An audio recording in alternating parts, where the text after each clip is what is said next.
la permanence et de la force de l'art sacré, l'église Saint-Ébonce de Saran-Colin dévoile l'histoire et le patrimoine religieux de ce bourg médiéval situé à l'entrée de la vallée d'Or, vallée pyrénéenne aux multiples facettes. Des moines bénédictins sont venus s'installer à Saran-Colin au XIe siècle et leur présence a été un facteur essentiel au développement économique et démographique du bourg jusqu'à leur départ forcé à la Révolution. Dès la fin du XIIIe siècle, ils déplacèrent les reliques de l'évêque Ébonce, ensevelies sous les dalles du chœur, dans une magnifique châsse en cuivre doré et émaillé, rare témoin au roi des ateliers limousins, auprès desquels seuls de riches prieurés pouvaient passer commande. De par son iconographie et son histoire mouvementée, la châsse de Saint-Ébonce est une œuvre unique et exceptionnelle.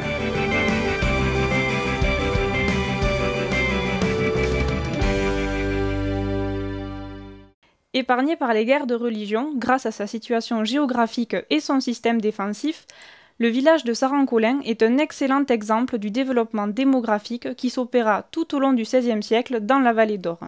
En témoignent les nombreuses maisons à colombages millésimés.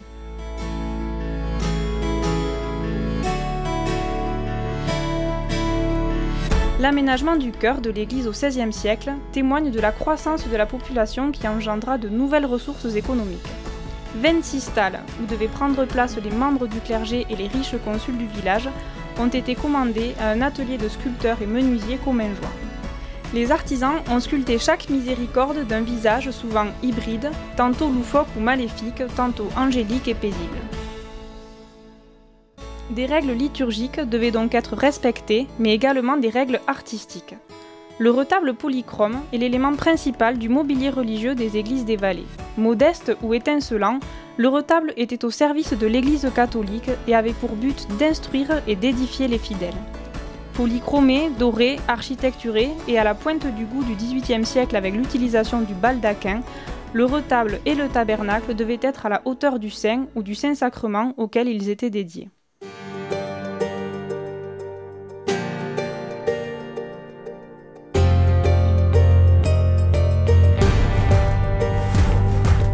L'église de Saran-Colin ne conserve pas seulement la trace d'ateliers de sculpteurs, mais également celle de nombreux autres artisans et ouvriers qui se réunissaient au sein de confréries dévouées à un saint protecteur, comme les drapiers qui vouaient un culte particulier à Sainte Luce, les cordonniers à Saint-Crépin et les radeliers à Sainte-Catherine. Cette dernière confrérie reflète l'originalité du métier de radelier. Ces hommes avaient pour but de transporter du bois et des blocs de marbre sur des radeaux le long de la Neste, au bord de laquelle le village est installé, rejoignant la Garonne à hauteur de Montrégeau pour terminer leur périple au Port-Garot à Toulouse. Le marbre de Saran-Colin, issu des carrières qui surplombent le village, fut désigné comme marbre royal au XVIIe siècle, et Mansart le choisit pour orner le château de Versailles. Les couleurs chatoyantes s'entremêlant pour former des silhouettes fluides et infinies ont conquis le roi Soleil, poussant un souffle de l'âme des Pyrénées à la capitale. Dès lors, cette richesse minérale n'a eu de cesse d'être convoitée et exploitée. Au XIXe siècle, l'architecte Charles Garnier a extrait 30 colonnes des carrières pour orner l'escalier de son célèbre opéra parisien.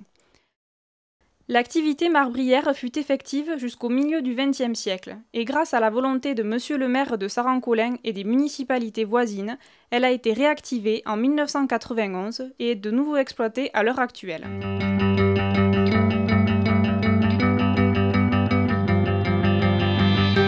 Depuis 10 siècles a été fixée en ce lieu la mémoire d'une vallée et de ses fervents habitants.